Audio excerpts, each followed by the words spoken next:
Chapter 29. A Symphonic Matchmaking. A Love Story, 1984.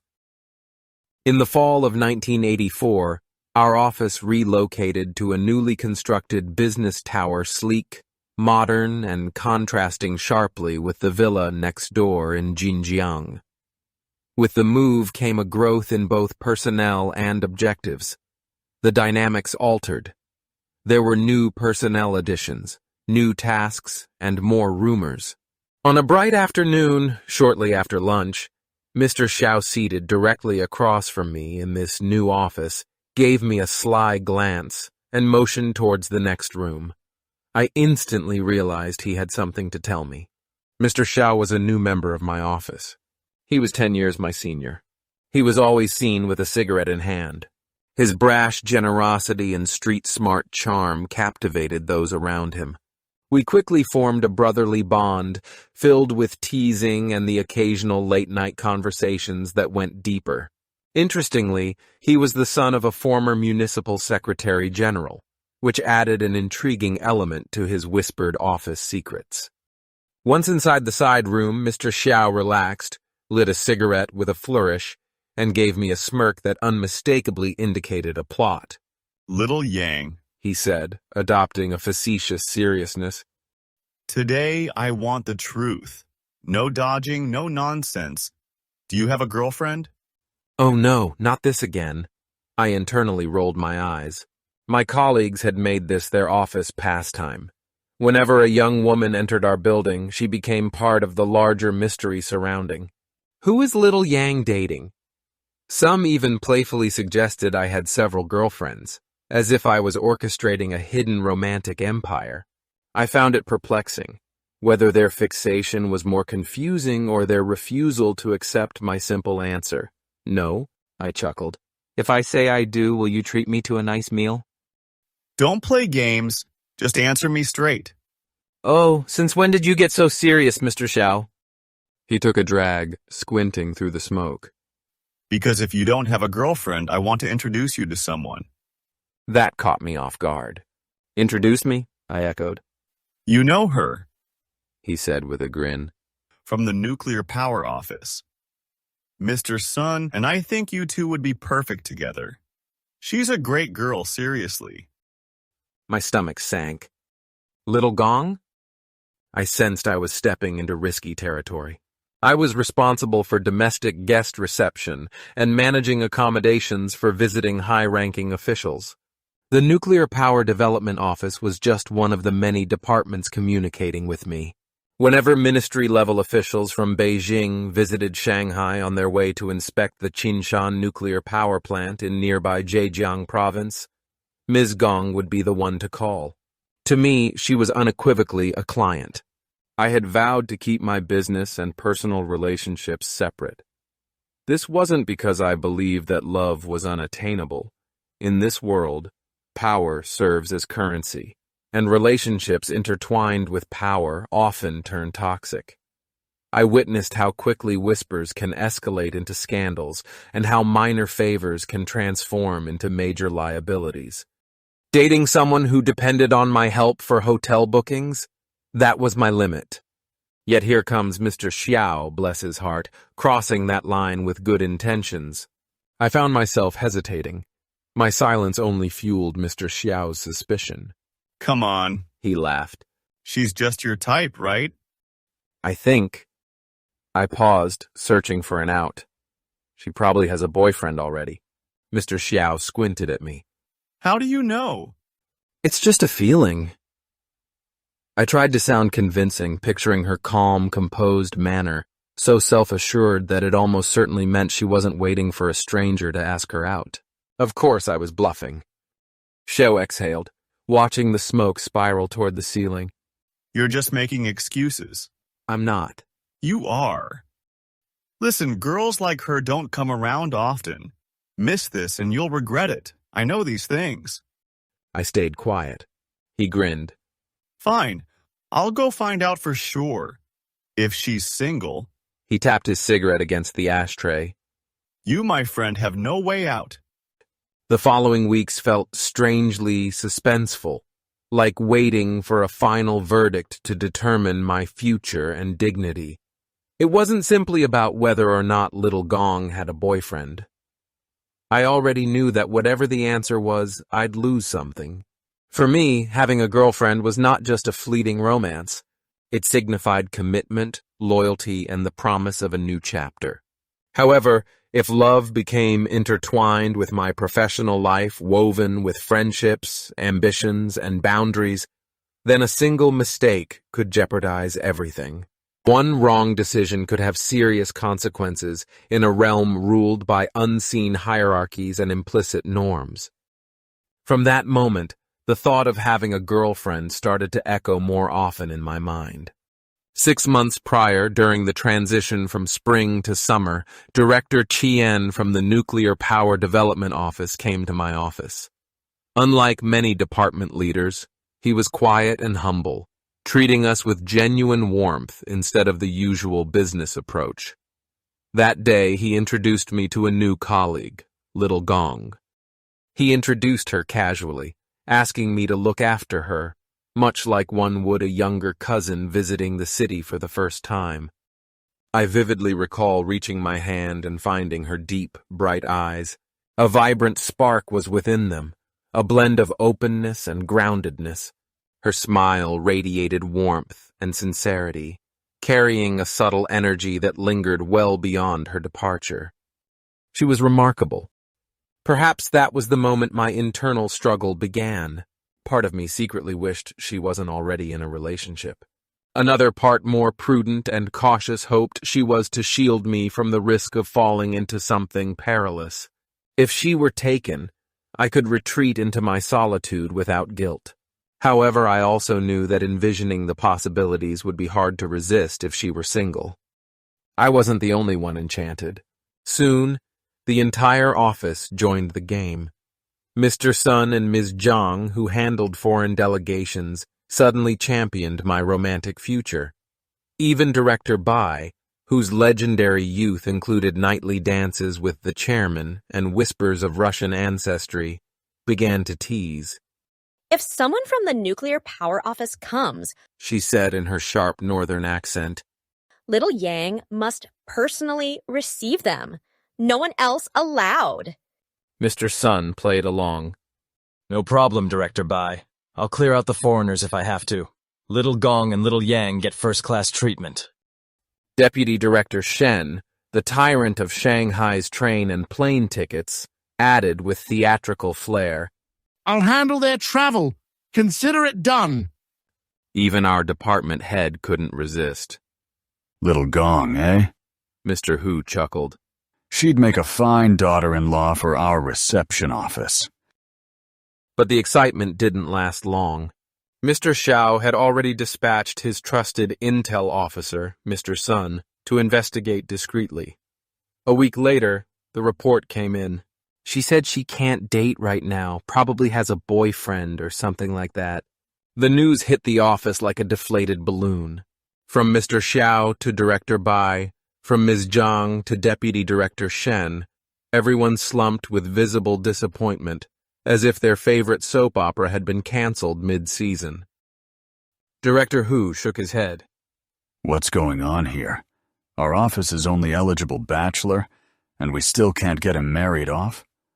Maybe I should speak with Director Yang at the Nuclear Power Office. Our little Yang has revolutionary needs. Then came the finger-pointing.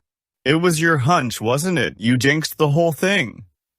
Mr. Xiao eyed me suspiciously.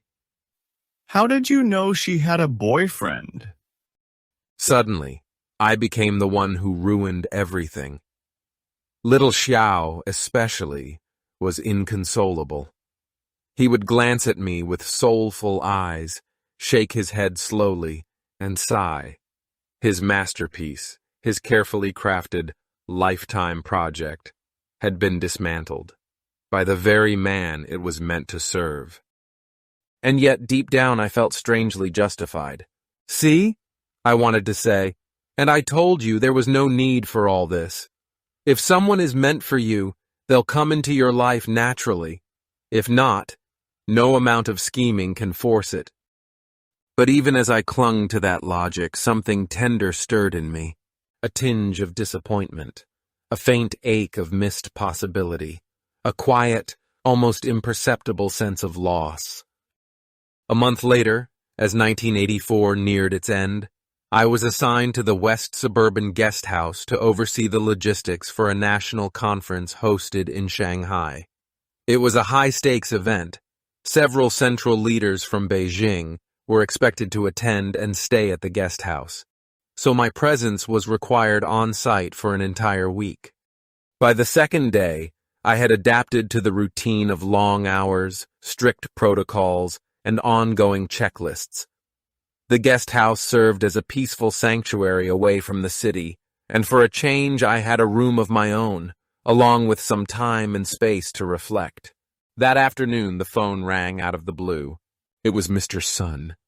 His voice, despite the crackling line, radiated joy. "Hey," he said.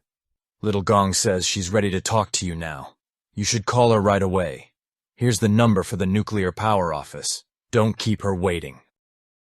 I froze. Wait, what? Just weeks ago she was too busy or already taken. And now, suddenly available, requesting a call? Had she broken up overnight? Had Mr. Sun misinterpreted something? Or had the stars realigned in my favor for my so-called revolutionary needs? I stared at the receiver, the thick beige plastic resting on the hotel room desk, like a dormant bomb. The number Mr. Sun gave me was scrawled on a hotel notepad beside it, taunting me with its digits. What was happening? I had been so careful, so determined to sidestep this whirlpool of emotion, office gossip, and potential conflict. And yet, somewhere between the teasing, the matchmaking, the rumors, and my own private musings, I had already slipped in. Now the current was forcefully pulling me in.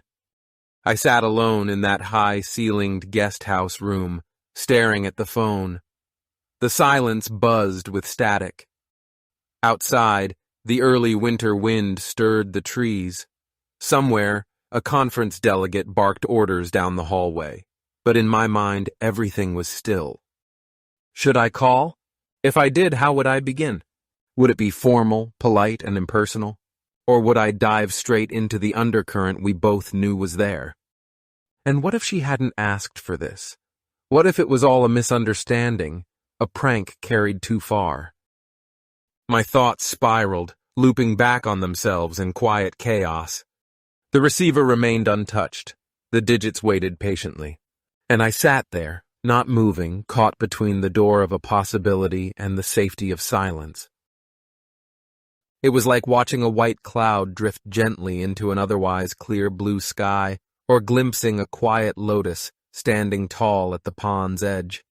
No matter how busy I was, I often saw Little Gong hovering shyly at the office door whenever I looked up absent-mindedly from my desk. Among the swarm of sharply dressed, fast-talking, high-ranking officials I encountered daily, she stood out soft where others were sharp, warm where others were cold, curious where others were calculating. Her eyes, large, dark, and always in motion, scanned our office like a traveler entering a foreign land. It must have seemed so stiff, so solemn. And yet, despite the unfamiliar terrain, she carried herself with quiet poise, a natural grace tinged with the occasional, unguarded flicker of childlike playfulness. When I was drowning in deadness, buried beneath an avalanche of reception arrangements, she would sometimes slip a white rabbit candy or a sour plum into my palm, without a word, just a small, silent gesture as if to say, "Don't let the weight crush you. Breathe." She wasn't burdened by formality or rigid propriety either. One blistering summer afternoon, she barged into our municipal office at noon with a giant bag of melting ice cream, handing it out with cheerful disregard for decorum. We may have been civil servants, sworn stewards of protocol, but when she walked in, even the most dignified among us morphed into her willing little brothers. The moment she entered, The air changed like a stream of cool spring water trickling through the bureaucratic wasteland. That was why everyone, from department heads to directors, endorsed her, unanimously, as my ideal match. She had become the reception office's unofficial, chosen daughter-in-law. But wasn't love supposed to be private? How had this become a public referendum? I sat in my guest house room, lost in thought, the phone still untouched. Then, needing air, I stepped out into the courtyard.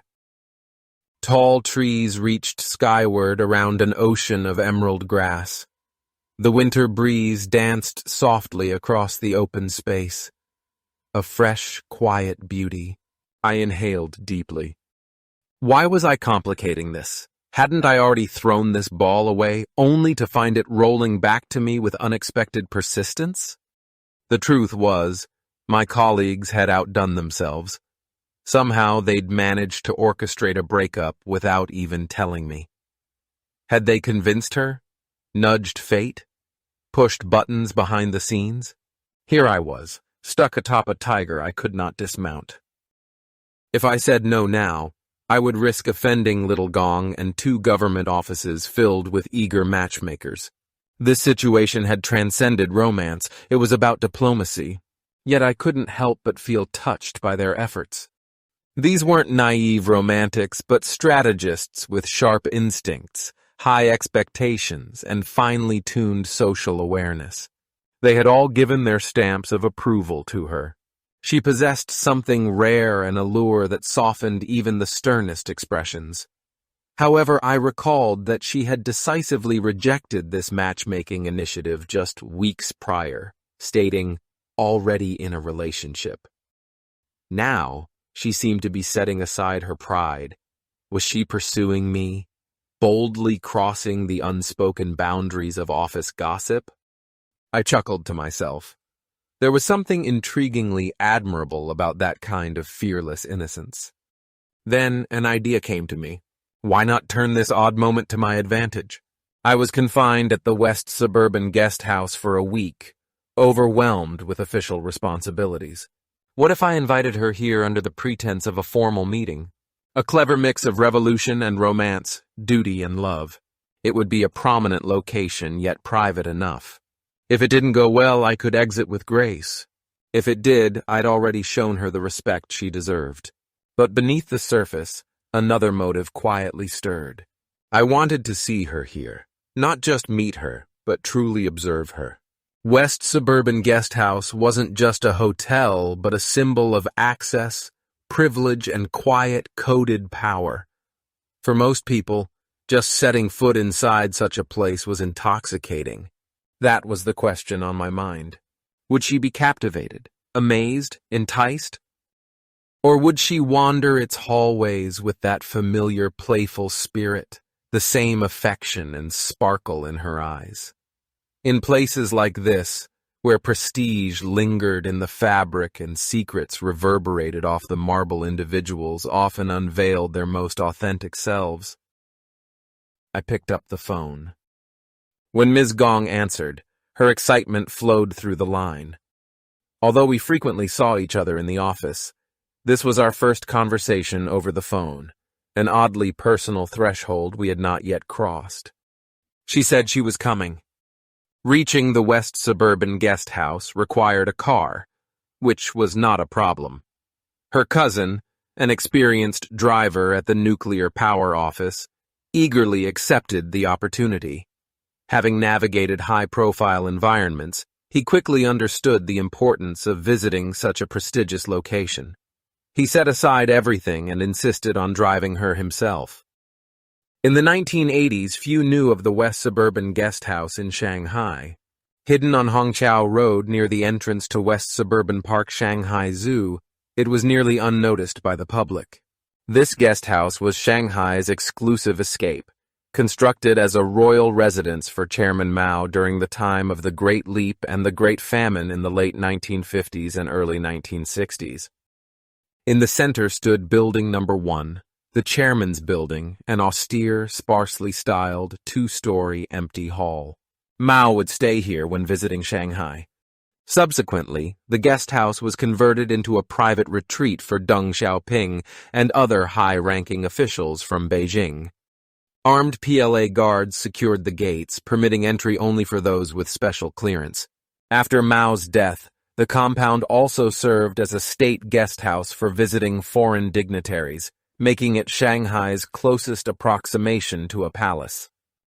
I timed my exit from the hotel perfectly, stepping outside just as their Shanghai brand sedan arrived.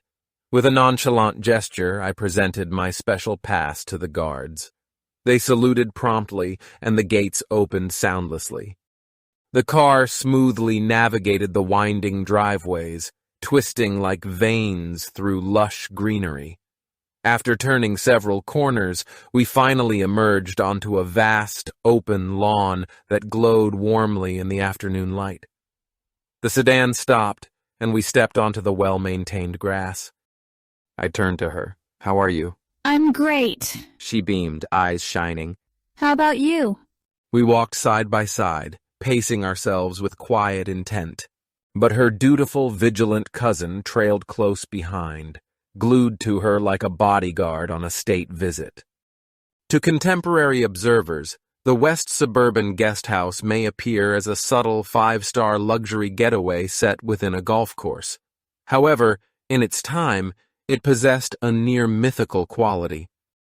The buildings featured a dignified yet stark design, an austere combination of revolutionary spirit and understated power.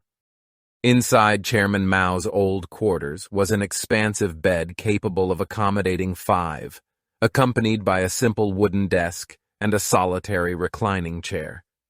The profound silence enveloping the room felt tangible. It was crafted not for comfort, but for reverence.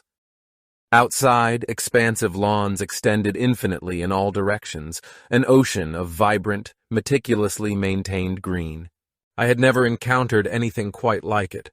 General Secretary Zhao once played golf here when hardly anyone in China even knew of the sport. How could such precisely trimmed grass exude this level of sophistication? It felt more authentic than flowers, more soothing than trees. For many Shanghainese, experiencing such beauty and solitude was beyond their imagination. In a bustling city, the rarity of silence seemed almost regal. Her cousin, now on a first-name basis with me, proclaimed himself our official matchmaker. He expressed his gratitude abundantly, as if I were doing him a favor simply by agreeing to date his cousin. This is my first time inside West Suburban, He marveled. I've always dreamed of seeing it, and now here I am. Soaking in every angle of the place. At one point, he even apologized for Little Gong's earlier rejection of the office's matchmaking proposal, bowing metaphorically as if making peace between rival clans. I glanced at her, wanting to say something, but before I could, her cousin launched into another barrage of questions. He asked about the reception office's internal workings, our staff structure, our roles and responsibilities, as if conducting an official inquiry. I gave distracted answers and quickly shifted into tour guide mode, pointing out the buildings, recalling who had stayed where. It was all a performance to preserve the formality of the moment, even as frustration simmered beneath my composed exterior. All the while, one question burned in the back of my mind. Bro, do you really need to ask so many questions? Can't you see I'm trying to have a date with your cousin here? But there was no chance for privacy, no hushed conversation, no moment of confession. This wasn't a date. This was his personal sightseeing tour. Any hope of romance had vanished into the trimmed hedges and winding paths. I was quietly annoyed. And yet, she remained cheerful, light, untouched by the weight of formality or expectation. She skipped across the lawn like a schoolgirl on a field trip. She didn't mind that we hadn't spoken much. She didn't mind her cousin's constant interruptions. She was already there, in the glow of something tender and romantic. Occasionally she'd twirl or hop with childlike delight, tossing a random question without waiting for an answer.